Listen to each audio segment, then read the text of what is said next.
Lep pozdrav, dober večer. Na današnjem dogodku v okviru 11. mednarodnega prevajalskega festivala slovenske književnosti, ki ga organizira Društvo slovenskih književnih prevajalcev in kjer nas prijazno gostijo v Lutkovnem gledališču v Mariboru. Moje ime je Kristina Božič. Zelo sem vesela, da lahko nocoj se pogovarjam in upam, da boste v pogovoru prisostvovali tudi vi z Boštjanom Videmškom, enim največjih verjetno novinarskih imen v Sloveniji, s čigar delom smo na nek način verjetno odraščali in se oblikovali številni novinarji, pa ne samo novinarji, ampak ljudje, zaradi tega, ker nekaj, kar je zagotovo vedno bilo zelo jasno prisotno v Boštjanovem delu, je človečnost in njen manko. In na nek način se zdi, da je znal zelo aktivno in še vedno zna s svojim delom opozarjati oziroma vedno znova zbuditi vest človeka, ne samo posameznega, ampak tudi vseh nas kot skupnosti ljudi. Tako da danes se bomo pogovarjali z Boštjanom o krizah in alternativah. Jaz si bom vzela še par stavkov, da jih povem, ki jih jaz vem o Boštjanu in ki mogoče v kontekstu pravzaprav prevajanja njegovih del dajo neke smernike oziroma so vredni okviri razumevanja njegovega dela in ustvarjanja in zgodb, ki jih pripoveduje. Boštjan je študiral filozofijo in sociologijo kulture.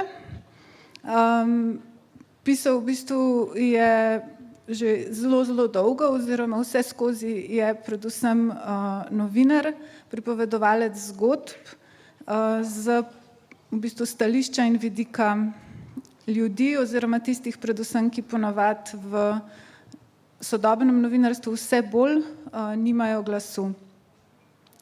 Njegova dela, ki jih je kot novinar objavljal tako v Mladini kot potem v Delu in predvsem v tem potem zadnja dela so bila objavljena v več knjigah. Upam, da bom uspela vse našteti. Vojna terorja 2011, Upor, arabska pomlad in evropska jesen 2013, Na begu 2016 in zadnja knjiga Plan B, ki je izšla lani in danes je na voljo tukaj pri Boštjanu tudi v bistvu najnovejša dopolnjena verzija knjige, tako da če bo kogarkoli zanimalo, so tukaj pravzaprav sveži izvodi. Vse te knjige pa so bile tudi prevedene mislim, da vse, ne? V angleščini oziroma Dispatches from the Frontlines of Humanity. Okay. Torej, je pravzaprav učbenik, ne, ki si ga pripravil. Na meni bo tak, ja. Potem imamo pa tukaj še Auf der Flucht, to je prevod knjige Na begu, in pa 21st Century Conflicts iz leta 2013, ki je pravzaprav prevod Vojne terorja, ne. Tako da pravzaprav s tem se mi tudi odpre pravzaprav polje ravno področja, okrog katerega se vrti tudi letošnji 11. oziroma vsakokratni festival prevajalstva, glede prevajanja. Boštjan, ti sam pišeš tudi v angleščini, mislim, da govoriš tudi špansko, ali niti ne, malenkost. Skratka, lahko prebereš svoje tekste v španščini. Ja, to lahko. Kot bralki in kot mogoče tudi kolegici z področja novinarstva se zdi, da tvoji članki v resnici, kar jih zaznamuje, je zelo jasen glas človeka. Koliko pomembno oziroma na kakšne izzive naletiš, ko se soočaš s svojimi prevodi v tujih jezikih? In a ti je pravzaprav bolj pomembno, da pride skozi prevod in besedilo tudi ravno ta emocija, ali je bolj pomembno v bistvu, da se držijo čisto mogoče gramatične forme oziroma čim bolj direktnega prevoda. Kaj je tebi kot avtorju pravzaprav pomembnejše? Dober večer, vsem skupaj. Lepa hvala, da ste prišli prisluhniti. To je zelo pomembno vprašanje, ker je velika dilema. Pri novinarskem modelu pač smo zapisani temu, da morajo biti citati čim bolj, če ne kar 100-odstotni. Res je, da je to v bistvu precejšen mit v končnem izdelku, zato ker ne moramo se delati, da svojih izdelkov ne, kako bi rekel, menedžeriramo, da jih ne režiramo in da jih seveda ne montiramo. Montaža je ključen del vsakega dokumentarnega dela. Jaz pač novinarstvo razumem kot marsikdaj kot dokumentaristiko. In seveda si ob, pri pisanju reportaž, ki se mi zdi vrhovni novinarski žanr, zaradi tega, ker je pač za pisanje reportaže potrebno obvladati vse novinarske preostale žanre, ker jih vsebuje, je pogovor z ljudmi, je dialog, so izjave, citati ključen del. In res je, da pač na novinarski poti je večkrat to, da ti v bistvu naracijo prepustiš drugim, sogovorniku, lahko tudi neke vrste alibi, intelektualna, celo čustvena lenoba. Včasih je lahko to tudi posledica nepolnega ali pa pomanjkljivega razumevanja zgodbe. Zgodbo prepustiš drugim zato, da sam govoriš neumnosti. Ampak s časoma pač ta tvoja osebna narativa, slog, način upovedovanja zgodbe dozori, in potem točno veš, kam in kako boš umeščal izjave. Torej, pomembno je tudi to, predno dokončno odgovorim na vprašanje. Večina mojih sogovornikov, tako v časopisnih tekstih kot v knjigah, so ljudje, ki ponavadi niso ravno v ospredju medijskih poročanj, niso vajeni kamere, niso vajeni diktafona, niso vajeni mikrofonov. In seveda izrazito pomagam pri njihovemu izražanju. Še posebej v kraji, glede na to, da je velik del mojega dela bil narejen tam, kjer pač sem delal s prevajalci, ali pa pač se nismo pogovarjali v maternem jeziku, že to močno vpliva na stavek, ki je izrečen, kaj šele na stavek, ki je zapisan. In je ogromno plasti, da prideš ti do tega, da v bistvu v svoji državi, v svojem jeziku objaviš reportažo oziroma članek oziroma knjigo, potem pa je, da je to še prevedeno. Večino angleških tekstov prevajam sam in tudi pri knjigah s pomočjo genialnega Jureta Aleksiča, ki je po mojem mnenju z naskokom najboljši slovenski prevajalec v senci, pač uradno praktično ne prevaja ničesar. Ampak to je človek, ki ni native speaker, ampak je pri 6 tekoče pisal angleščino tako, ki bi bila danes objavljiva kjerkoli. In to je ogromno plasti, preko katerih se prebija ena sama izjava, mogoče eno samo mnenje, v katerem je že v osnovi nekaj medmetov, je čustveno zaznamovano. In v bistvu ti delaš neke vrste destilacijo. In tisto, kar pride ven, mora biti seveda osvobojeno, tako imenovane igre telefončkov, kleverčkov, je nujno, da pride ven ključno sporočilo, in dejstva in seveda tudi atmosfera. In o tem govorim, ko govorim o režiji, o tem govorim, ko govorim o montaži. Če bi rekel neposreden citat, ki je bil izrečen pred mano, objavil v časopisu, bi večkrat ne bi imel nobene narativne vrednosti, še informativne. To pomeni, da močno kot avtor, in to številni novinarji zanikajo in mi gre blazno na bruhanje ob temu. Vplivam na to, kaj mi te ljudje, ne kaj mi te ljudje povedo, ampak na katerih mestih in na kakšen način to povedo. Vendarle sem jaz tisti, ki kot novinar pride do ljudi in jih sprašuje. Moja vprašanja v njih sprožajo odzive. A ne? In v bistvu ves čas novinarji, ki smo na terenu, ki smo z ljudmi, ustvarjamo ta svet zgodbe. A ne? In tako je bilo vedno, a ne? In ne samo v novinarskem poklicu. In to vodi v dialog. Če ne ostane pri izjavi, če imaš več časa, če delaš močno človeško zgodbo, potem si lahko privoščiš tehniko, ki je v bistvu osvobajajoča za vse tri strani, za pripovedovalca, za spraševalca, za tistega, ki odgovarja, in predvsem za publiko. Da v bistvu delaš prozen, vezan tekst, da ne uporabljaš toliko dialoga, kot ga morda, ne vem, v fikšnu, v leposlovju, a ne? In potem je stvar, po moje, etično veliko manj zagatna, a ne? Poznam kar nekaj novinarskih kolegov, no, ki bi za voljo puritanizma, a ne, in to je vredno spoštovati, objavili tudi vse izrečene medmete. A ne. Jaz pač tega, kolikor je mogoče, se da ne počnem. A ne. In seveda tisto, kar je pa ključno, a ne, sogovornike si ponovadi izbiramo sami. Ne.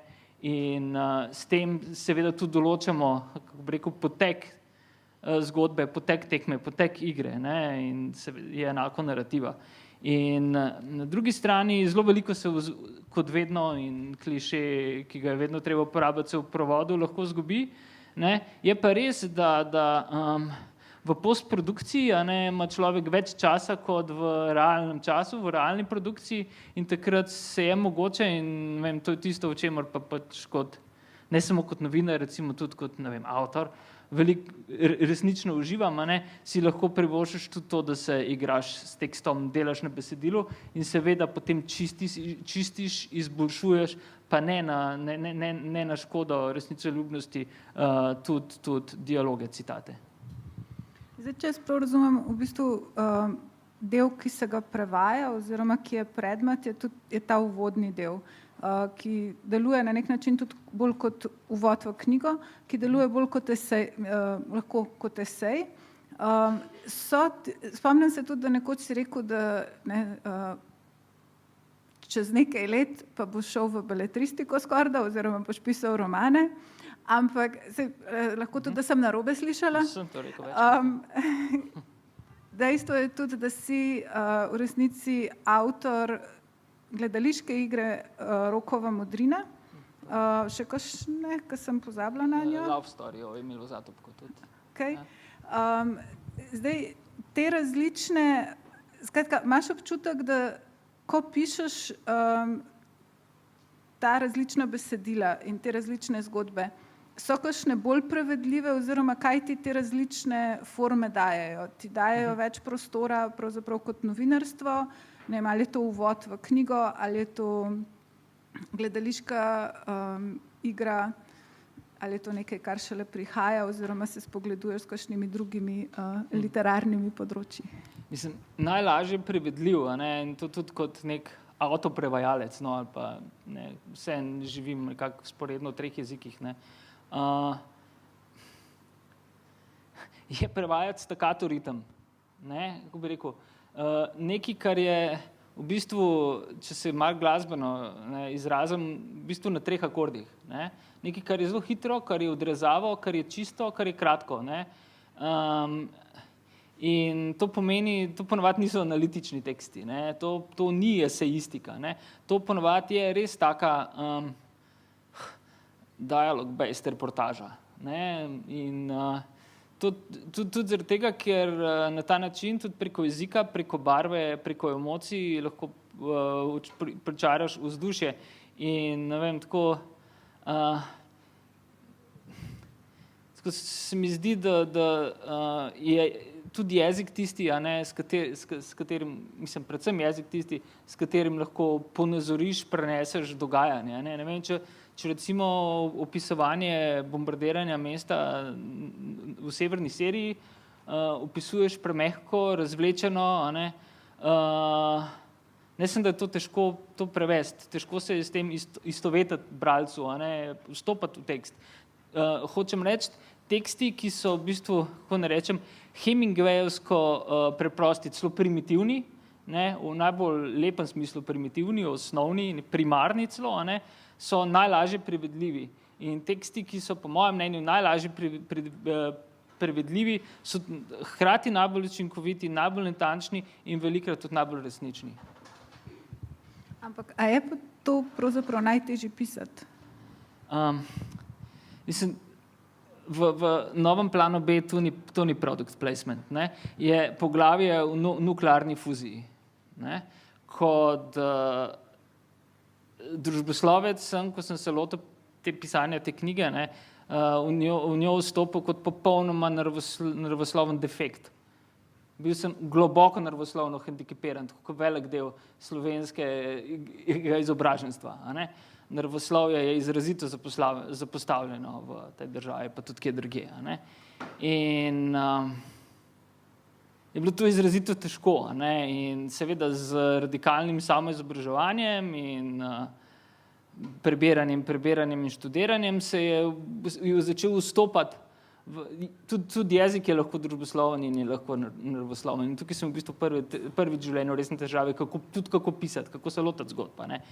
In ampak sem pač v večjem delu, ne, sem uporabljal to staro metodo. Švercel sem se na to, da sem zgodbo prepustil drugim. Ne, citatom, jaz nimam pojma, to bom dobro prikriv, naj povejo drugi. Ne. Ampak, ne, potem pa not nastopa kot novo poglavje, zdaj pa na univerzi, zgodba projekta ITER, to je največji inženirski znanstveni mednarodni projekt v zgodovini. In tako vani sveti gral energije, ki bi, če bodo šle stvari v pravo smer, lahko zelo hitro, ne bomo poljubno ustavili leta, se šli igre, rešil energijsko vprašanje in razogličil sveta. Tam pa nisem imel pojma. Res nisem imel pojma in se nisem mogel švercati na sogovornike, ker so bili sogovorniki izključno samo znanstveniki in inženirji, ki govorijo popolnoma drugačen jezik kot predvsem popolnoma drugačen jezik, kot je zapisan.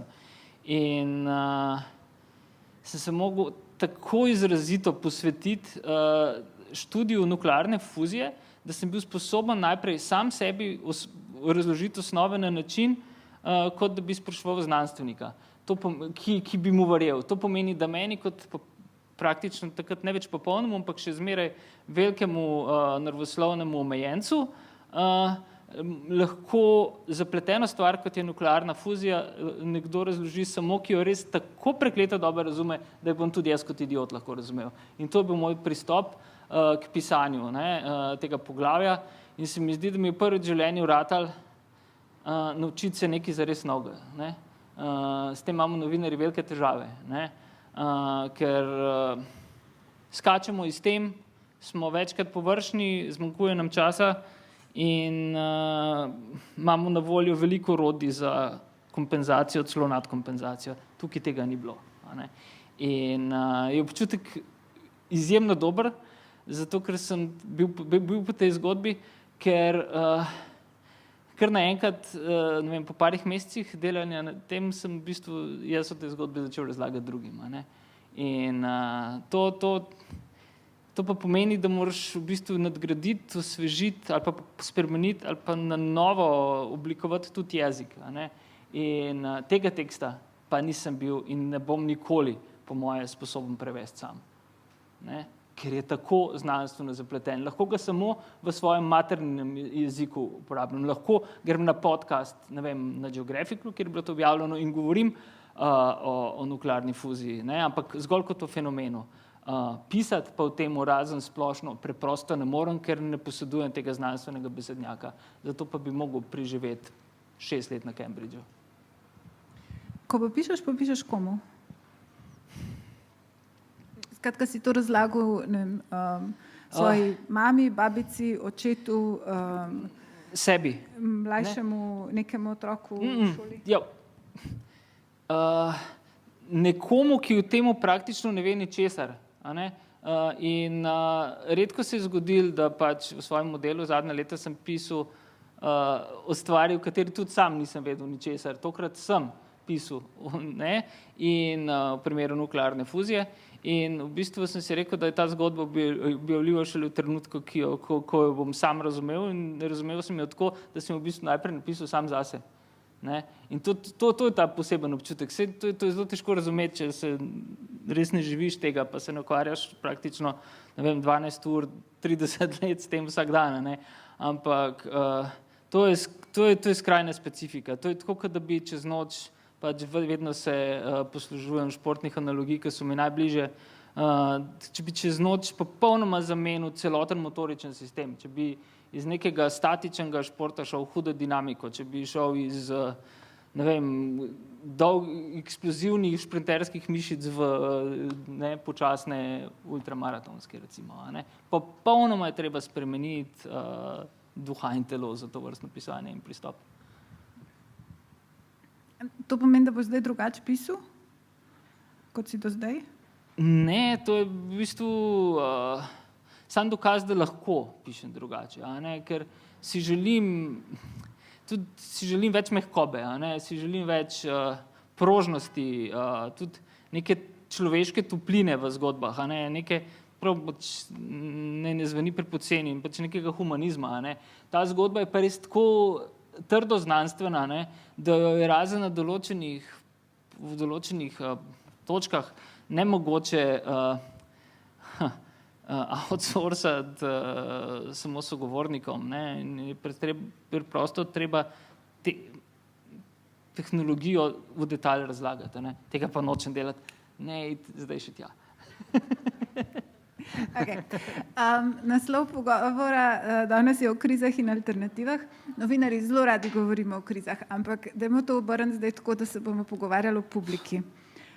Del krize novinarstva se predstavlja tudi kot manko dopisništev. Smisel dopisništev nekoč je bilo to, da so ljudje iz nekega lokalnega okolja bili v nekem drugem okolju in znali zgodbe iz tistega okolja nekako prepoznati kot relevantne za domače okolje in jim jih predstaviti v jeziku, s prispodobami, s primerami mogoče, ki jih je publika, za katero so pisali, ki so bile te prispodobe, da so bile bralstvu blizu. Ko ti pišeš in torej, ko se prevaja tvoje tekste v tuje jezike, imaš občutek, da smo pač tekom tudi teh desetletij, ki jih doživljamo mi kot kriza, ampak vendarle gre za neke procese, ki pravzaprav mogoče niso samo kriza, smo prestopili v fazo, ko pravzaprav pišeš, ne vem, evropskemu bralstvu, ko pišeš globalnemu bralstvu. Mislim, ko pišem o globalnih temah, in to večinoma pač dolga leta zdaj počnem, vedno ne samo, da imam občutek, da pišem za globalno bralstvo, pišem za globalno bralstvo, zato ker je tudi glavnina mojega dela, ki ni pač, ne govorim o dnevnem novinarstvu, pač objavljena v tujih časopisih, revijah in spletnih portalih. In seveda, ker pač, ne vem, zdaj sem 3 leta pa pol freelancer, pač moram velik del zgodb pičati, jih ponuditi tujim urednikom. V bistvu velikokrat slovem, kje bodo te vnaprej, ne vedno seveda, kje bodo te zgodbe objavljene in so tudi zahteve pač različne. Če, ne vem, dela z Matjažem Krivicem, fotografom, so avtorjem knjige, so recimo en del teh zgodb, ko so kje objavljene, so imela 3 v reviji, sjajni reviji Geo, so imela pač 3 naslovne zgodbe zapored, in so vedela, da morava, ne vem, recimo za francoski trg malce pisati drugače kot za nemški, ker pač Francija, ne vem, vemo, jedrska država, Nemčija na drugi strani šla sicer se je to izkazalo za presnejšno polomijo, v neko zelo zeleno zgodbo, ki pa je imela pač velike vprašaje za sabo in vedno upoštevaš kontekst, jasno, kje bodo te zgodbe objavljene. Recimo zdaj, hecno je pri novem projektu, ki smo se ga lotili skupaj z mojo ženo Majo, prijatelj, in spet Matjažem, in to je naslednja knjiga, Reševanje severnih belih nosorogov, funkcionalno že izumrle vrste, za katero pa še vedno ostaja upanje in to upanje iščemo. V bistvu za nobeno zgodbo, ne, ki smo jo, ali pa ki so jo z Matjažem, pa prej mogoče še z Juretom Reženom, s katerim smo praktično 20 let delali skupaj, ne, ponujali tujino, ni bilo toliko zanimanja. Ne. In se mi zdi fascinantno, da v bistvu je ta lakota po neki obetavni zgodbi, po v bistvu resurrectionu, po ustajenju, tako izrazito močna v totalno različnih medijskih, kulturnih, ekonomskih, socialnih in seveda tudi medijskih okoljih. Ne. In to me navdihuje, no, na nek način tudi vrača že večkrat izgubljeno upanje ali pa iz pozicije predaje na novo zaganja oživlja nek driving force. Ne. In v bistvu se je preobrat zgodil pač ravno s to knjigo. Ne. Po dolgih letih, ko Matjaž je bil pobudnik tega absoluta, ne, in me je odrešil tega, da sem nehal ves čas gledati pri svojem delu za hrbet. Ko sem se prvič začel absolutno varnega počutiti pri stvareh, ki sem jih začel delati, se mi odprl čist nov svet. Nisem bilo več treba ukvarjati sam s sabo, kaj dosti več z logistiko. Večina mojega novinarskega dela je bila 90% logistika, varnost, ne vem, iskanje, ne vem, od prenočišč do hrane, do, ne vem, čelade in jopiča. 10% je bilo pa čistega novinarskega dela. No. Zdaj se je to vrnilo na glavo in se mi zdi, da je to je pa moje osebno ustajenje bilo. Ne.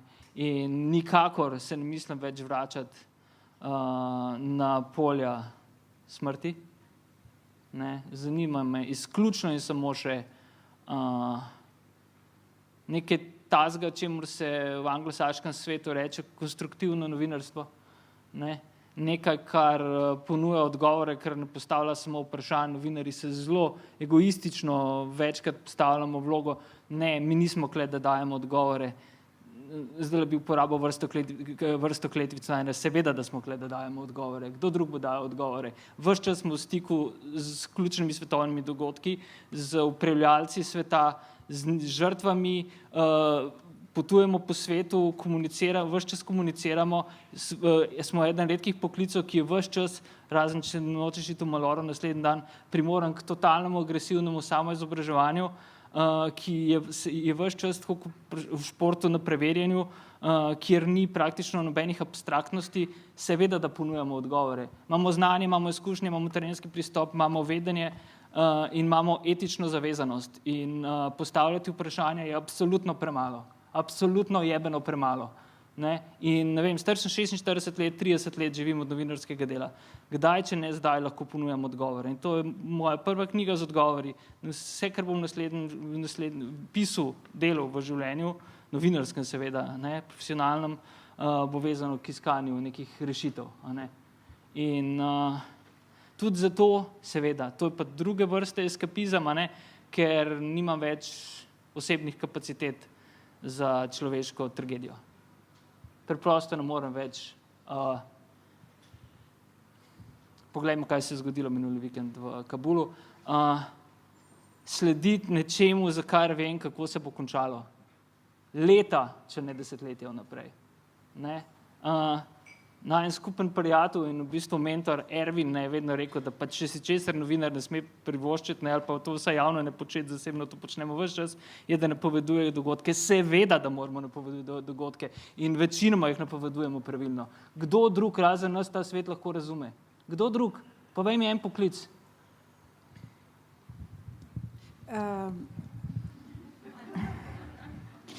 Zdaj, v tem momentu bom vseeno šla tudi na to, da si evropski ambasador podnebnega pakta v Sloveniji, kar ni najlažja naloga trenutno v tej državi, ko se tudi, če prav razumem, podnebne spremembe daje pod vprašaj strani trenutno vladajočih. Ampak me pa vseeno zanima, skratka, meni se zdi, da zastavljanje vprašanj je zelo pomembno, zaradi tega, ker se mi zdi, da novinarji marsikdaj kakšnih vprašanj ne zastavimo, ki bi jih nujno mogli zastaviti. In tudi jaz v resnici, tako čisto iz novinarskega stališča se mi zdi, da mi je bližje iskanje odgovorov, kakor ponujanje. Ampak se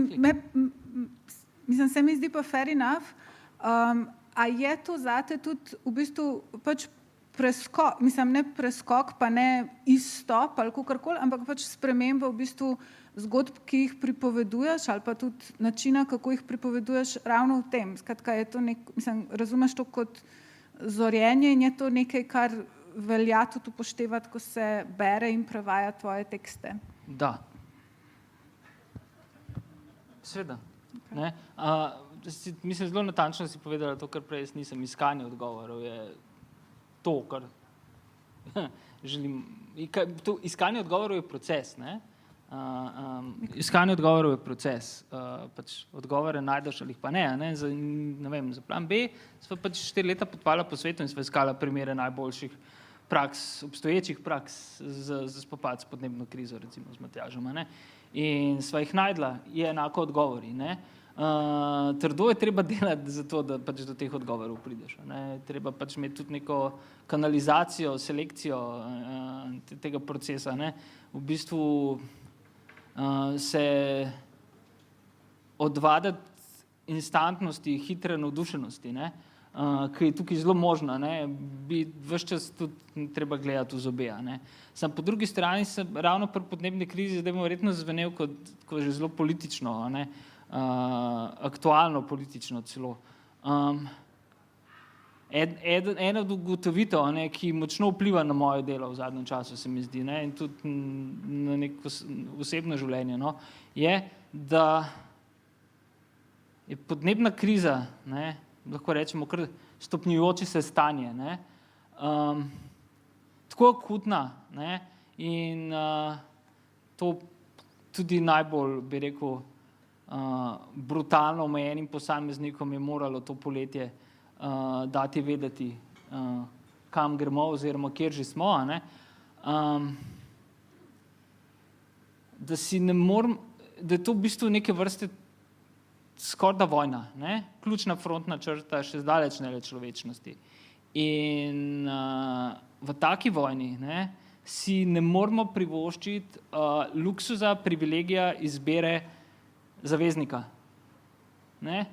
In se mi zdi, da če bi zraven posedel mlajšega sebe, ki bi mi rekel, da s šelom je treba komunicirati, bi sam sebe nokavtiral.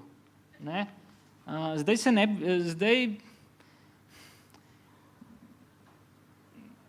bi razmišljal o tem, da je potrebno imeti za mizo vse mogoče sogovornike, tudi ključne krivce, ključne nosilce moči in tudi ogljičnega odtisa.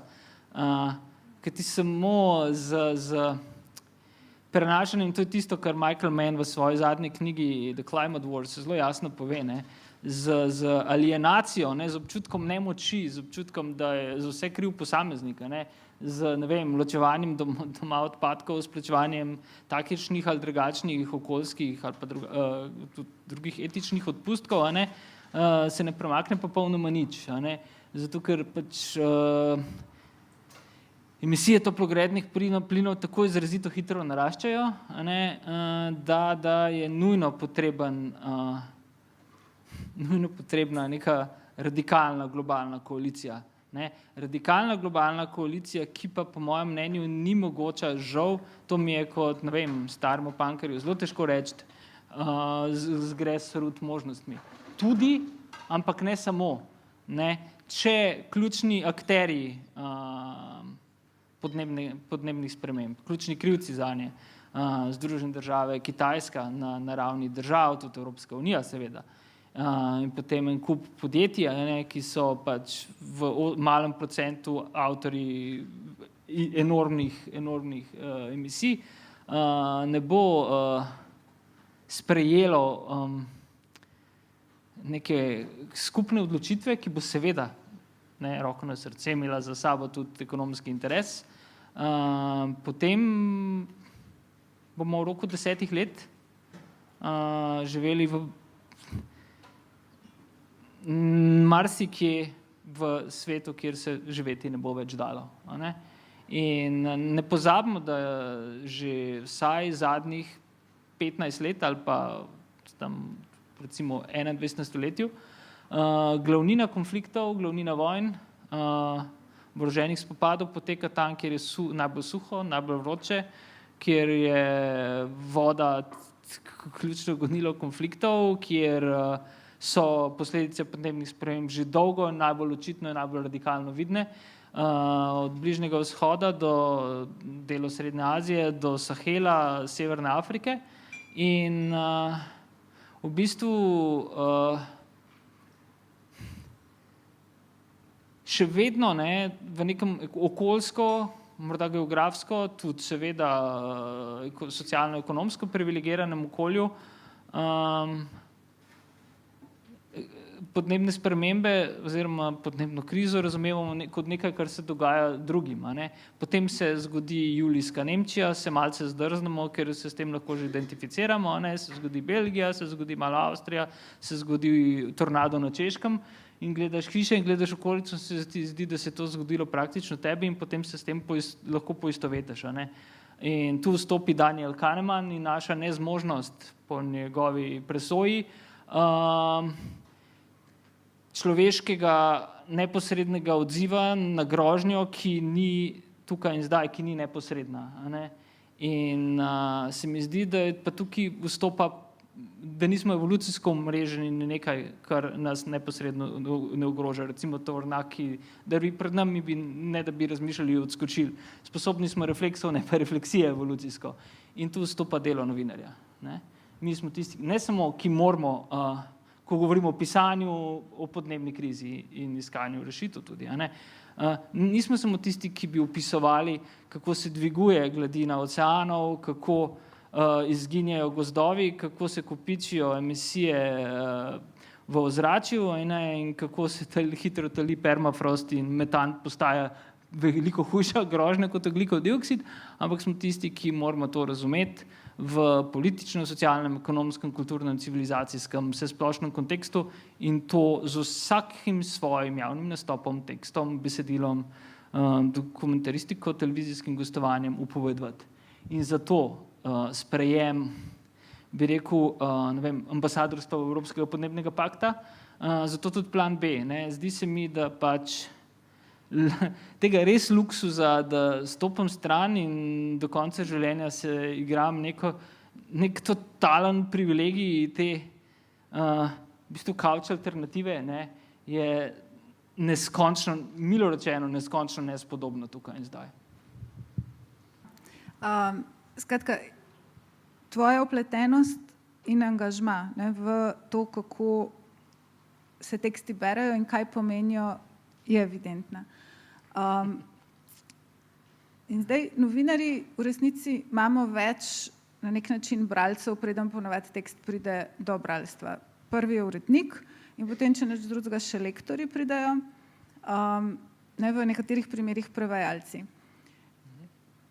Koliko pozoren si pri spremembah, ki prihajajo vmes, oziroma koliko vztrajam pri tem, da so mogoče neke stvari ne po pravilih, ampak zato pa bolj učinkovite. Skratka, to, kar si preomenjal, glasbo pa 3 takte, jaz se spomnim ritma, pa vem tudi, da neki teksti so bili napisani ob določenih pesmih, drugi teksti so napisani ob drugih pesmih. Vsaka nekaj pomeni, vsaka neke emocije sproža. In včasih tudi zelo majhni popravki lektorjev lahko spremenijo ta ritem in naredijo nekaj popolnoma, da pač človek prebere, se ti zdi, ok, to je vse narobe, ampak ok.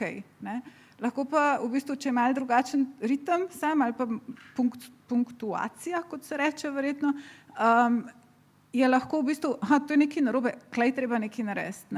Skratka, zelo majhne spremembe lahko v resnici za bralca pomenijo zelo drugačen tekst.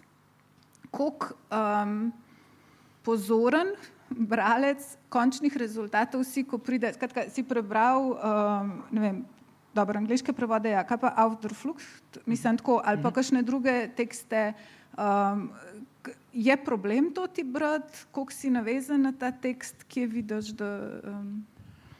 Veš, tudi sama imaš izkušnje za sabo, verjetno, da v Sloveniji, predvsem pri pisnem žurnalizmu, redko kdaj obstaja nekaj takega kot urednik. In smo bolj ali manj vsi samorastniki. To Kar ni vedno dobro, ampak kaos je v včasih osnovi nikakor ni dobro, ne? Ampak z leti in z neko samodisciplino in potem, ko ugotoviš, da je svoboda vse kaj drugega kot to, da lahko delaš vse, kar ti paše, ne? Se pač profesionalno in osebno razvijaš. Ne? To je stvar pač evolucije in so stvari zelo simple. Ne? Nikoli v življenju nisem imel nekoga, ki bi mu lahko rekel urednik. Ne? Z urednikovanjem sem se srečal šele pač resnih tujih časopisih. Ne? In v prvi fazi je bil to nuklearni napad na ego. Ne? Tako sem to dojemal. Ne? Koj kurac delate z mojim tekstom? To je moje, ne? To je zdaj že davna prazgodovina. Veš, ravno spet product placement pri zgodbi reševanja zadnjih severnih nosorogin, smo pač je osnoven tekst, ki ga ponujamo, tujim časopisom, dolg 5000 besed. To je dobrih 30,000 znakov v Wordu, recimo, mogoče še malo več. To je resen long read za današnje standarde, to je dolžina praktično za New Yorker in za nikogar drugega več tukaj in zdaj. In nam je pač res je ošabno, če ne celo globoko neumno to ponuditi kot pitch. Ampak smo probali. In seveda pač zgodbe že dolgo ne več, ne bodimo naivni, ne prodajajo besede, ampak podobe. In ker imamo sjajne podobe strani Matjaža Krivice, grejo stvari lažje. Potem tekst pride drugi, ker je že odgovor, a bi vi to zgodbo, da, ko vidijo slike. In potem sledijo različni odzivi. To je zelo konkreten primer zadnjih 2 mesecev, recimo. A bi mi lahko objavili samo daljše podpise pod slikami? Psečeš, pista, jaz bi tako rad, da je to dolgo. Ok. Potem pošlješ drugam, a lahko 5000 skrajšate na 2000, potem delaš od slave kroge po hiši. Potem pišeš nekomu, mu pošlješ skrajšan tekst, pa ti oni odgovorijo, recimo Christian Science Monitor, to je za nas way predolgo, mi ne moramo objaviti tega v tej obliki, najdaljši teksti, ki jih imamo tako v časopisu kot online, so 1500 besed.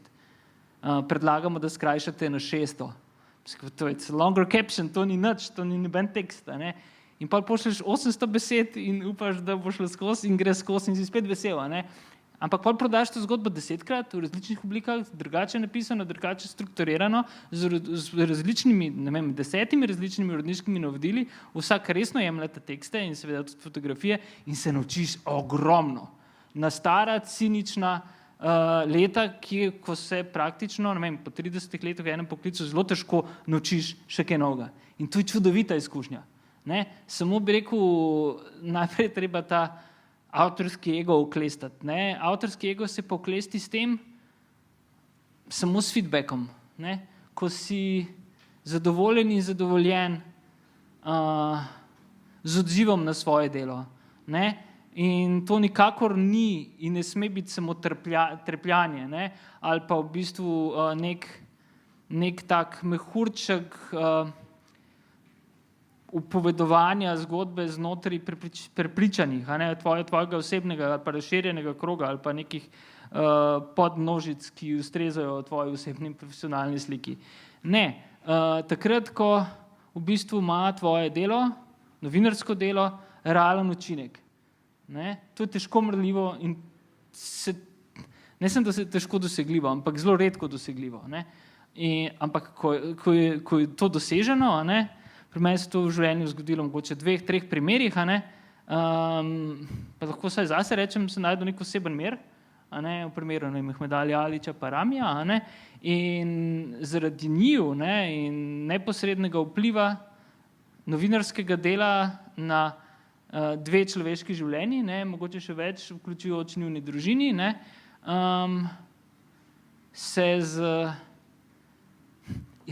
je moj odziv na radikalne uredniške posege, prepričan sem, bistveno manjši. Zato, ker toliko in toliko ljudem verjamem, da vejo več od mene. V slovenskem prostoru takih ljudi ni veliko, tudi zaradi kakšnih malo bolj osebnih razlogov, ne samo profesionalnih. V tujini pa pač vstopaš v neoseben stik ne, pa ne poveličujem zdaj tujih trgov, ne, konkurenca je brutalna, ne, in ne vem, recimo Boston Globe si ne more privoščiti pol izdelka, ne, in ko sva z Majo delala z njihovo urednico, Kelly Horan, izjemna ženska, ne, smo v bistvu v 2 dneh postali tako rekoč družinski prijatelji, ne. Z vsako besedo se je ukvarjala, ne, z vsako besedo smo se pogovarjali in v bistvu je preverjala najina čustvena stanja ob tekstu in jih v bistvu tudi sama sebi prevajala, ne. In v bistvu ob koncu smo se v bistvu pogovarjali kot stari prijatelji, ne. In to se mi zdi nekaj najbolj čudovitega, kar se lahko zgodi v uredniškem, ponavadi je tako v knjižnem, ne, ampak v novinarskem procesu, uredniškem je pa to glede na pritiske, hitrost, ekonomske zahteve trga praktično neobstoječe. In v zadnjih 2-3 mesecih recimo sem se v novinarstvu naučil več kot v kar nekih letih prej skupaj. No. Dajmo še Mehmedalija Alić, to sem prej pozabila omeniti, skratka zgodba, ki si jo pomagal tudi napisati v knjigo, ki povezuje Srebrenico, slovenski izbris in povojne poboje oziroma mogoče v drugem vrstnem redu, in ki je nastala tudi film, ne? Rudar. Zdaj pa nekaj, kar recimo, pa bom pa zelo vesela tudi rok in vprašanj, tukaj sicer malo slabo vidimo, ampak se bomo zelo potrudili, da sprejmemo tudi kakšna vaša vprašanja. Eno pa še najprej zame, pomen besed.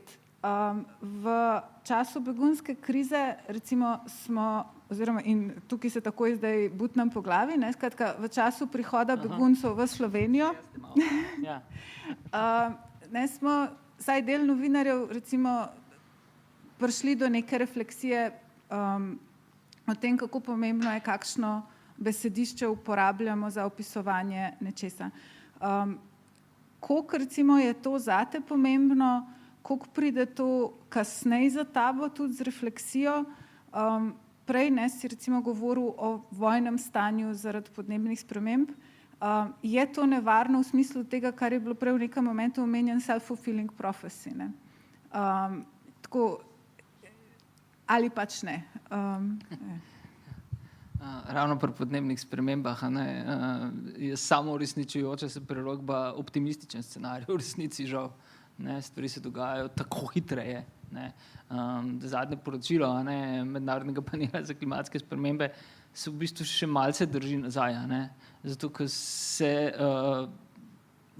člani tega panela zavedajo, ne, da bi z brutalno katastrofičnostjo je enako realnost, ne, v bistvu ubili duha in še zadnje upanje, ne. To je tudi zelo pomembno, ne vem, recimo v našem delu, ne. In begunsko vprašanje, ne, je bilo, ko govorimo o jeziku, ko govorimo o izbiri besed, včasih je samo ena dovolj, da se stvari obrnejo v napačno smer, bila pri ne samo v Sloveniji, ne, tudi v celotni recimo Evropski uniji, tudi v Združenih državah, v celotnem anglosaškem svetu, Avstralija je tukaj grozljiv primer, ne. Izjemno pomembna, morda ključna, ne. Za začetek, tako malce konteksta, ne. V Evropski uniji nikoli nikdar ni bilo begunske krize, ne. Bila je v Grčiji, bila je v Italiji, bila je začasno v določenih delih Španije. Nikoli, nikdar, ponavljam, v Evropski uniji ni bilo begunske krize. Evropska unija je, ko je v njej bila še Velika Britanija, imela malce več kot 500 milijarde, 500 milijonov plus ljudi. V času, ko je v 4,5 milijonskem Libanonu živelo 1 milijon do 1,5 milijona sirskih beguncev, je zelo podobno število sirskih beguncev bilo v celotni Evropski uniji. Evropska unija je medtem kričala v bolečini drugega, Libanon izrazito etnično, politično, ekonomsko, socialno in celostno, zgodovinsko, sveže zgodovinsko občutljiv, pa je s tem preprosto živel. Ne glede na to, da je to dejansko zaradi medetničnih religioznih struktur ogrožalo tudi varnost države.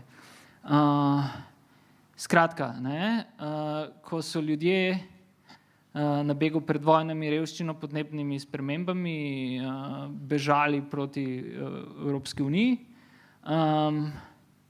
Je jezik ulice, jezik gostilen, jezik seveda, ne, to se je pokrilo s časom, timing je bil v najbolj negativnem smislu popoln, z jezikom spletnih forumov, komentarji in tako naprej. V bistvu je vstopil, ne, ta najbolj umazan jezik sovraštva, jezik gnusa, jezik neznanja, nevednosti, jezik, kako bi rekel, zastoja v razvoju, ne, če je do tega kdaj sploh prišlo. Vstopil izpod prepražnikov v vrh javnega diskurza, v medije in seveda tudi politiko, ne. In ko se je to zgodilo, je v bistvu to že nepovraten proces. Jezik, umazan, sovražen, seveda tudi faktografsko izrazito napečen, begunska kriza, valovi, terorizem in podobne besede, ki so se uporabljale, se vrstile in se bo to v naslednjih tednih in mesecih zopet radikaliziralo zaradi tragedije v Afganistanu. In pa seveda se bodo počasi začelo približevati tudi volitve, ne. Je v bistvu se ta jezik začel prevajati v realpolitiko, ne. V slovenskem primeru v realpolitiko pod tako imenovano samooklicano predvsem levo-sredinsko vlado, ki je ob koncu leta 2016 začela postavljati rezilno žico na hrvaško-slovenski meji in v bistvu s tem zapečatila oziroma se odpovedala še zadnjim ostankom neke etnične substance, ki jo je ta država mogoče kdaj posedovala. To so bili v bistvu neko nadaljevanje izbrisanih, ampak z izrazito politično in žal tudi javno podporo. Ne? Ampak je treba razumeti, kako se je to zgodilo. Ne? Je treba pomisliti, kako je to, pač mi, da se to takrat poročalo skupaj v prvih ljudeh, ki so prestopali meje v Dobovo in tako naprej, v začetku septembra, 10. 15. septembra 2016, ne? Je bil ta jezik precej drugačen, ne? Je bilo vzdušje drugačno. Stvari so se pa zelo, zelo hitro spremenile in to ne zaradi števila ljudi, zaradi podob, tudi včasih seveda zaradi podob, spomnimo se samo, kako jih je angleška skrajna desnica uporabljala podobe Slovenije, no, ne, na tej točki, na svojih Brexit plakatih, ne, je v bistvu prišlo do strahovite manipulacije, ki je nepovratno zasejala seme sovraštva, ne, in to se je zgodilo, po mojem mnenju, iz dveh razlogov. Prvi je seveda, da je bil rasizem zaradi nekega obdobja dolgoletne politične korektnosti in naivnega verjetja, da smo globoko v sebi zares odprta družba, porinjen v stran, ne, na drugi strani pa zaradi jezika. Ko so besede kot je kriza, nevarnost, val postal dominanten, je to penetriralo v mainstream in imelo izrazito negativen čustven učinek. Pa bi te recimo motil, če bi kdaj tvoje izraze prevedel vse, mislim, ker je, ne, prav pri prevajanju se mi zdi zelo radi pademo v besedne zveze, ki so poznane. Ne, in, tako, ne vem, refugee crisis je še vedno nekaj, kar se zelo pojavlja recimo v angleščini. Se ti je kdaj zgodilo, da je tudi v tvojih tekstih kar naenkrat nastopil ta izraz ali pa v kakšnem drugem jeziku? Mislim, kako to handlaš? Seveda se je to zgodilo, ne. Pač pri vsakem tekstu nisem bil pozoren, ne morem tega početi in tudi nočem tega početi, da pač vsak prevod trekam v detajle, ker se mi zdi, da si težko predstavljam hujšo obliko onanije, no. Ne.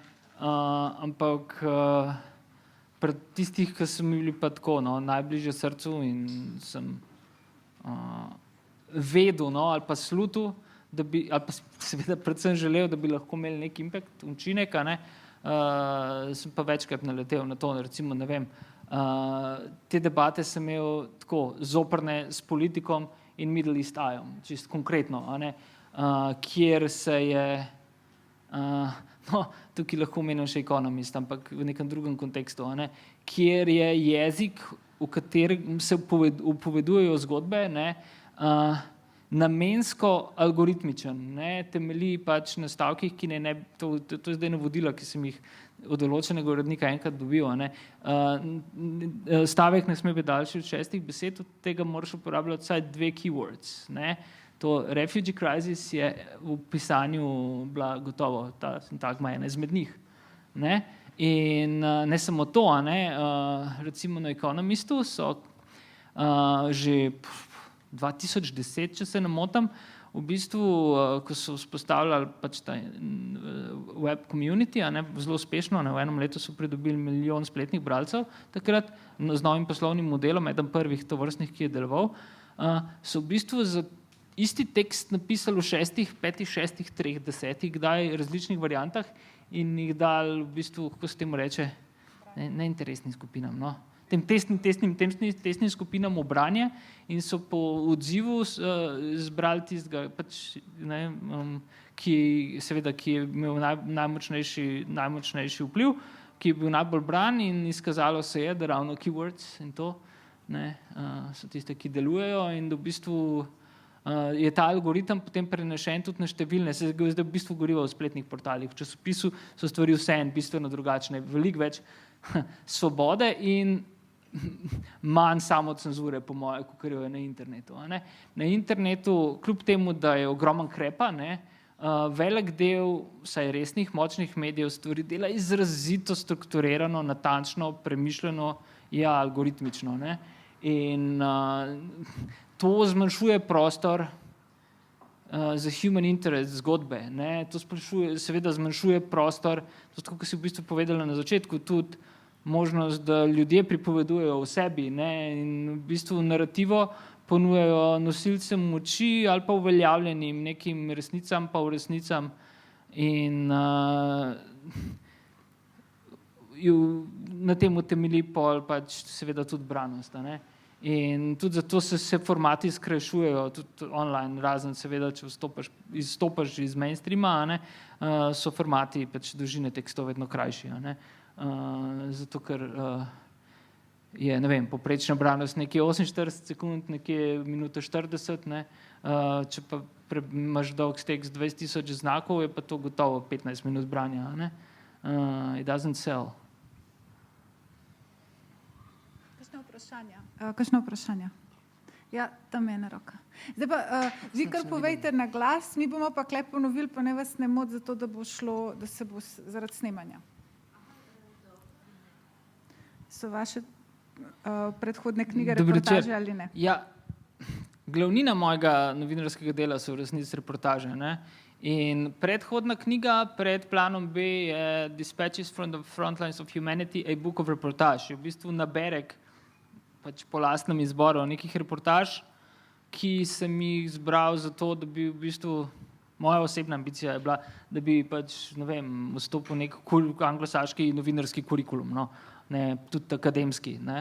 In na nek način je to uspelo, ampak glede na to, da je to izdal Cambridge Scholars Publishers, ki so University Press, to pomeni, da je normalnemu smrtniku v resnici knjiga bolj ali manj nedostopna, ker stane, oziroma zdaj paperback zunaj, prej stala pa 60 funtov. Za ta denar v vsaki londonski knjigarni dobim 4, če ne 5 odličnih knjig. Zakaj bi to kupil? In v bistvu je posloven model University Pressa, prestižnih univerz, predvsem v bistvu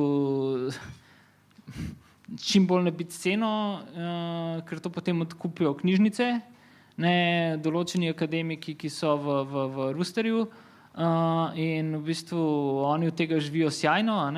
Avtor od tega pač nima zares veliko, ampak predvsem pa od tega klasični bralci knjig ali pa nekdo, ki bi si želel kupiti knjigo, zato ker sem recimo napisal ti, ona jaz, ne more praktično imeti ničesar, ker je preprosto predraga. In zdaj recimo ta poslovni model je neverjeten.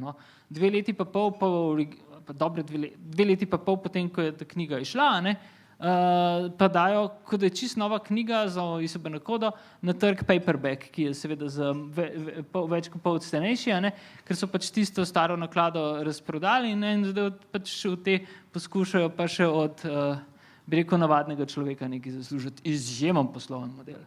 Ne moreš verjeti. Ne? In a veš, ko Cambridge reče, ok, mi bom, ja, ne, da tukaj imaš kontrakt, se ti zmeša od sreče, a ne? Pa gotoviš, da je tak kurčev natek. Ne?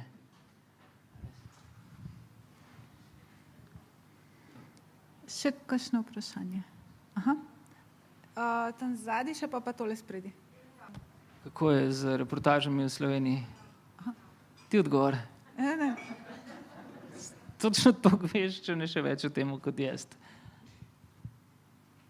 Jaz mislim, da Boštjanove knjige so tukaj na nek način v bistvu orali tudi ledino. No? Kar se tega tiče, mislim, obstajajo neke knjige iz, po moje, ne vem, 80-ih, 70-ih let, pa eno obdobje bilo, ko ni bilo toliko, po moje, zbirk reportaž v knjižni obliki izdanih. Mislim, da brane so.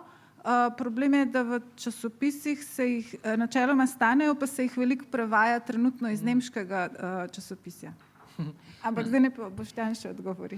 No, pa še zelo pomembno je to, ne, da knjigoreportaž, ne samo v Sloveniji, tudi na veliko večjih, resnejših, močnejših medijskih trgih lahko, ni problem najti založnika za to. Ne. Problem je imeti kontinuiteto, ne. Ustvariti knjigo, ne vem, recimo kako bi rekel, stroški te knjige, vse poti in tako so gotovo 50.000 evrov. Ne? Tega si noben praktično freelancer ne more privoščiti. Mi dva sva svoje delo financirala s sprotnimi objavami. Vse, kar sva zaslužila od tujih objav, sva nemudoma vložila v naslednjo pot. Zelo preprosto. To je pač, ne bom rekel posloven, vsekakor je pa neke vrste model. In zaposleni novinarji na drugi strani, v bistvu to vrstno delo si lahko zares privoščimo samo dobro usidrani freelancerji. Zaposleni novinarji pa že vrsto let z zapiranjem tujih dopisništev, o čemer je prej govorila Kristina, z upadanjem zanimanja za kako bi rekel, življenje drugih, z razpršeno pozornostjo, z željo po instantni gratifikaciji, v bistvu reportaža izgublja svojo moč, kakršenkoli in dolg in dolgoživ format je vedno bolj ogrožen. In v bistvu je zaradi tega zadnja leta, lahko rečemo še kaj več, tega izredno manj. Odraščali smo ob Tercanju, Kapučinskem in tako naprej. Kapučinski in Tercani sta danes v bistvu človeka iz že skoraj prastarega sveta.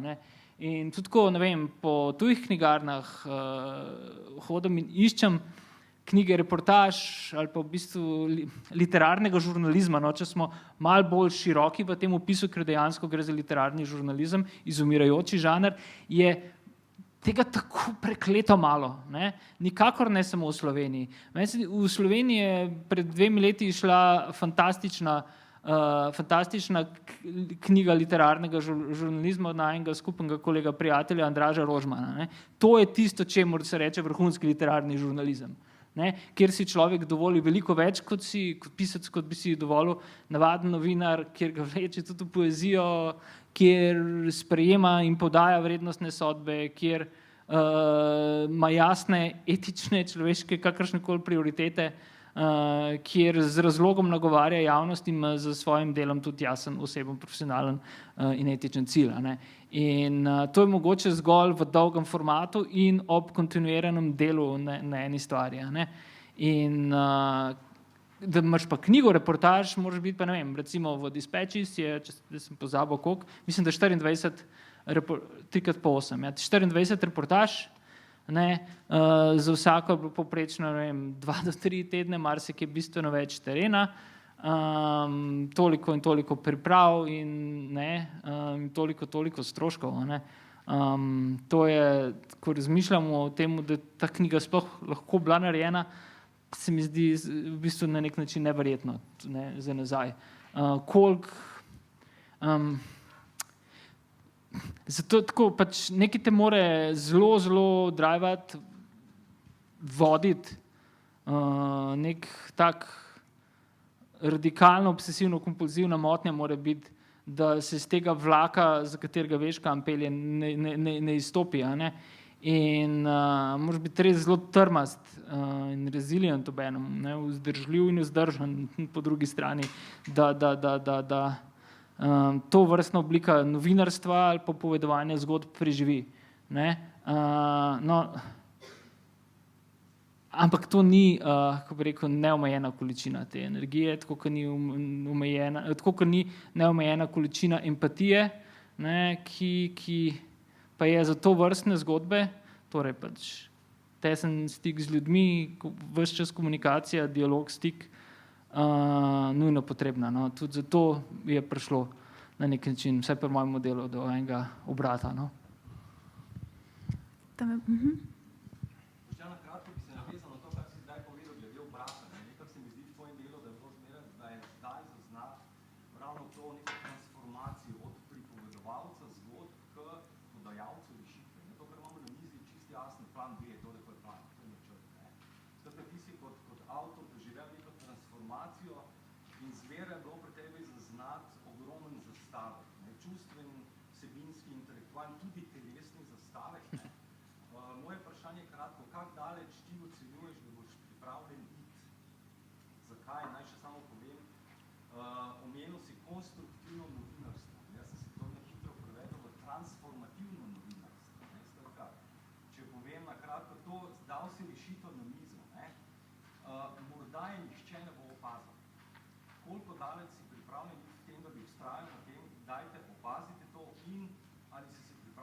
Posnel si notranji dialog. Ne? Moj, ne? To je tisto, o čemer praktično razmišljam ves dan, ne? In vsak dan. Ne? Se upravičujem. Ja, ne? Koliko daleč je pripravljen iti v kontekstu podajanja rešitev in zahteva, da rešitve oživijo s platnic, ne, v resničnost. Če je malo to zelo, pa se upravičujem, če sem preveč posegla, ampak sem to. Osebni zastavek. Okay. Zdaj mi gre na jok. 27. aprila letos zvečer sem si rekel, da pač je dosta više, ne? Da ne bom več tega delal. Ne? Ta dan je bil ubit moj najboljši prijatelj, novinar. Ne? In v zgodbi, ki so jo delala vzporedno in isti zgodbi v resnici, v boju s polčarji, z divjimi lovci v Afriki. Ne? In jaz sem se takrat smo se mi ravno vrnili iz Kenije, ne? In v bistvu smo zgodbo skupaj pripravljala. Ne? In je bila bolečina strašna in je strašna še vedno, je silovito nepredelana, zato ker sem prešaltil na fazo deniala. Ne? In v bistvu prvo je bilo, ne grem se več, ne? Povsem nakopičeno. Veš, recimo, no, da dam to v kontekst, ne? Z Davidom Berjajnom, ne? Pokojnim španskim prijateljem, bratom, ne? Človekom, ki mi je bil pač samo, kar je bil najbližji od vseh ljudi, ki sem jih v življenju spoznal. Sva en kup vojn pokrivala skupaj, ne? Hodila sva tam, kjer pač se ne hodi, ne? In v resnici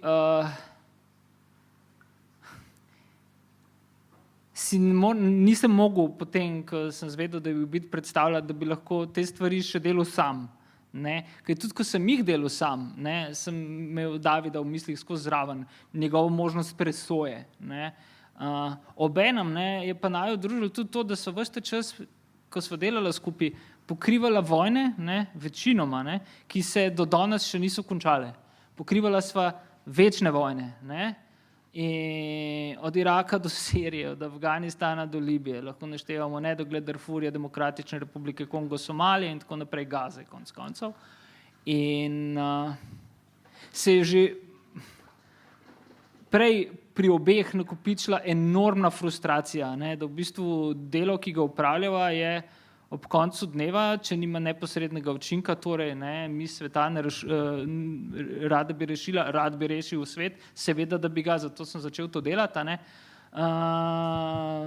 Učinka ni bilo nobenega, nasprotno, geostrateška slika se je strahovito poslabšala, ne, in na nek način sem vesel, da David ni dočakal vrnitve talibov v Kabul, ker Afganistan je bil eno njegovih ključnih najnih skupnih točk, tudi na profesionalni poti.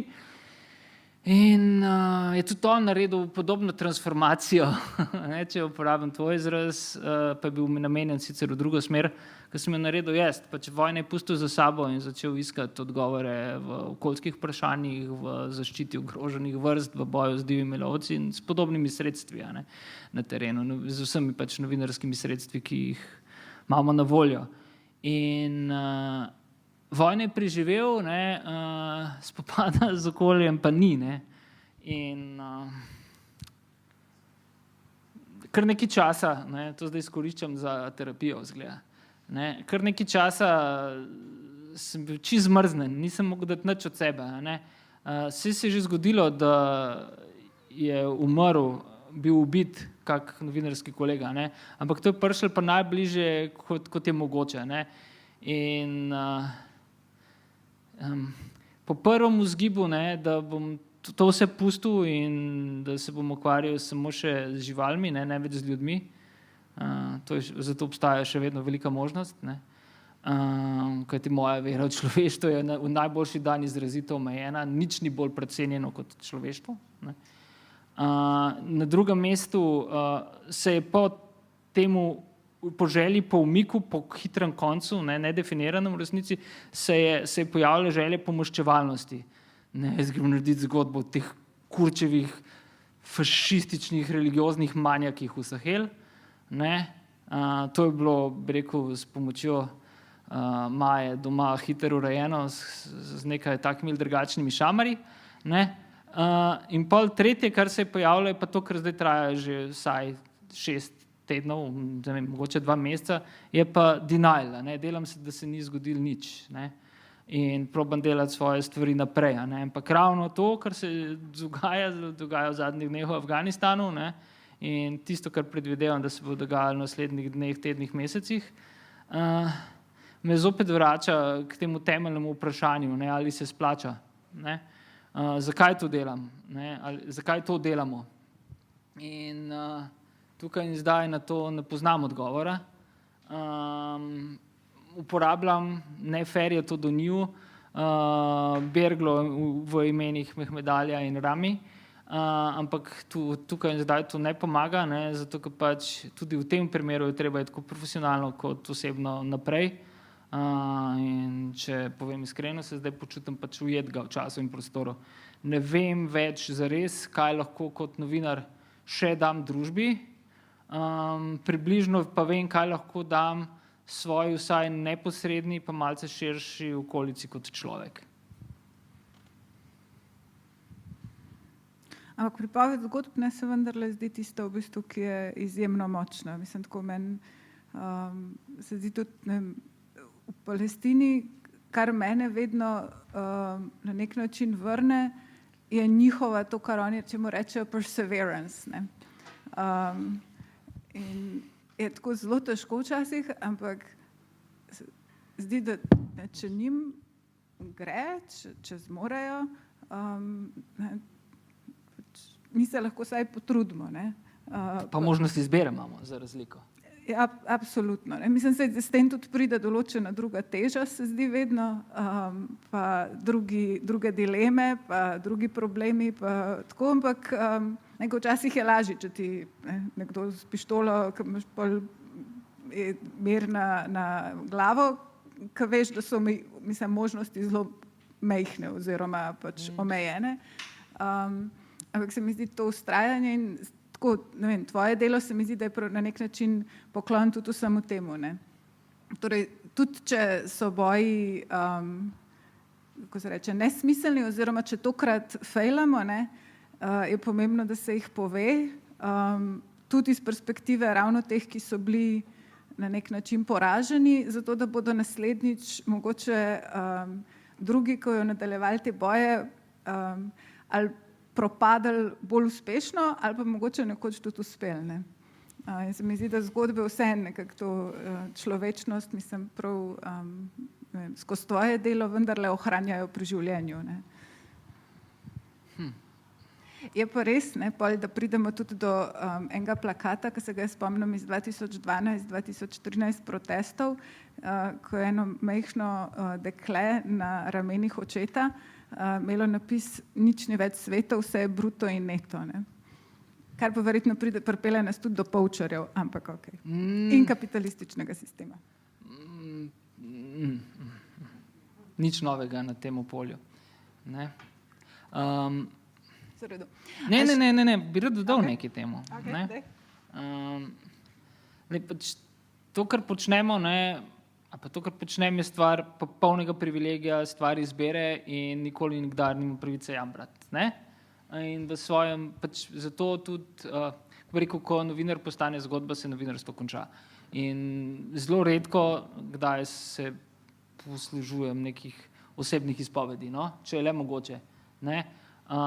Zdi se mi to izrazito neetično, predvsem pač toliko in toliko prostora je za zgodbe namenjenega in namenjenega tistim, ki do izpovedi drugače nikakor ne bi mogli priti. Ne? Fuck it's klišejem, voice to the voiceless. Ne? To pač pomembno delo. Ne? Voiceless je seveda veliko ljudi, vedno več ljudi v resnici. Ne? Veliko teh, ki so voiceless, je glas najdlo sicer nekje drugje, ne? Na spletu in tako naprej. Ampak zato pa selekcija, zato pa montaža, zato pa režija, ne? Zato v bistvu neke vrste dramaturgija in scenaristika, zato mi postalo gledališče tako blizu kot format, kot prostor izražanja, opovedovanja neke zgodbe. Ne? Ampak to, kar si ti rekla, je v bistvu tudi ena izmed nek tak zatočišče, hotel sem reči, za najno veliko ljubezen Tonija Džada, ne? Da zatočišče spomina, ne pa bi to napačen izraz. V bistvu zatočišče, kamor grem, kadar mi pade motiv. Ne? Da v bistvu so to zgodbe, ki jih je treba pripovedovati, ki so v bistvu tudi nek omaž tem vzdržljivosti, dolgoživosti, trmi, ne, in v bistvu ne predaji. No, ne. In hkrati je to seveda in vedno je to bilo nekaj, kar te drži po koncu, kar te motivira. In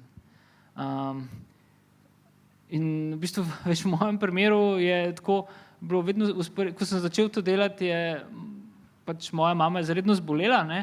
Dosti hitro postala nepokretna in v bistvu sem se ves čas soočil z dvema paralelnima svetovama, ne, v katerem sem se mogel v bistvu s svojimi privilegiji, športom, kvalitetnim življenjem, potovanji itd. V bistvu umeščati med dve zelo težki ali pa zajebani zgodbi, ker sem si jih pa v bistvu v resnici sam odmeril. Ne? Sam sem si odmeril čustveno, koliko prostora bom namenil temu delu družine in sam sem si odmeril, koliko bom delal stvari, ker imam to možnost, ki me lahko tudi tako ali drugače zaznamujejo. Ne? In pač, ko gotoviš na eni točki, da si svoj prestopil nek svoj limit, teh zgodb v resnici tudi nimaš več pravice pripovedovati, zato ker si preveč emocionalno, osebno vpleten ali pa mogoče celo degeneriran. Ne? Normalnost je overrated. Plus, da govoriti o lastnih čustvih in iskreno, mislim, zahteva pogum. Ne? Kar si sam prej razlagal, da vse novinarji pravzaprav iščemo easy way out včasih skozi citate drugih, tako da se mi zdi, da sploh na področju književnosti pa mogoče še toliko bolj. Ne? Tako da se mi zdi, da tudi zgodba o čustvih oziroma zgodba iz sebe nujno ni, oziroma vsekakor zahteva marsikdaj, ko je iskrena, več poguma.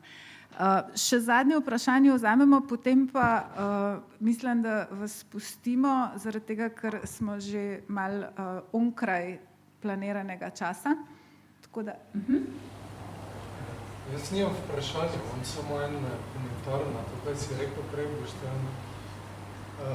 Da bi samo rekel, zahvalil bi se ti, ker berem pa spremljam tvoje knjige pa članke in da imajo učinek, da imaš učinek kot človek, kot novinar.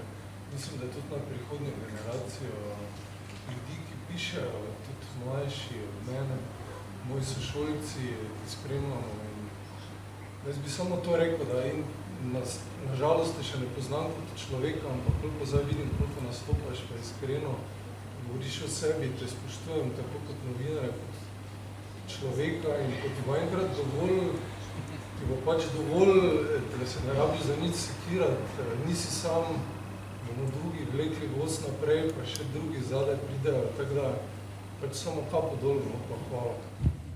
Hvala ti ful. Hvala vsem.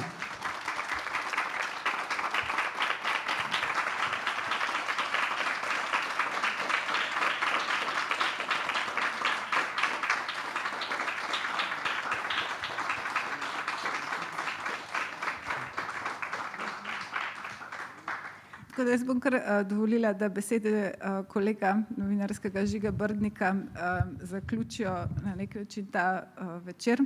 Boštjan, hvala. Si inspiracija in pravijo tudi, da dostojanstva se najbolj bojijo in zdi se, da dostojanstvo s srcem ti nekako prenašaš prek svojih zgodb naprej. Upam, da bodo tudi prevedene v vse jezike in da bodo te zgodbe še naprej ljudi povezovale. Še enkrat hvala Društvu slovenskih književnih prevajalcev in Lutkovnem gledališču Maribor in vsem vam za nocojšnji večer. Boštjan, hvala tebi. Knjige so pri njemu, vam pa želim en zelo lep večer.